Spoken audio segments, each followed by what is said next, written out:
This answer is powered by AskQuesty.com.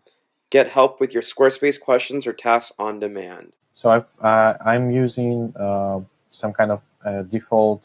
I'm sorry, some kind of a default shop from the template, right? So just I just use it, okay, and I go to this page.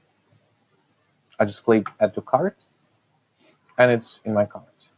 Okay, I can check out whatever I want to do.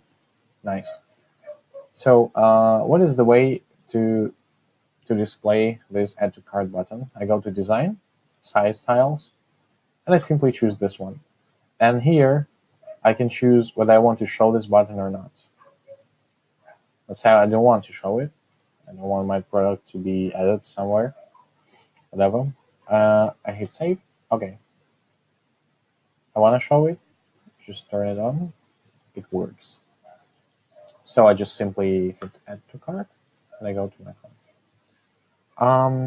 So how do I do something like this? I just go to commerce, and inventory, and I can add whatever I want here, and then later I just can display it.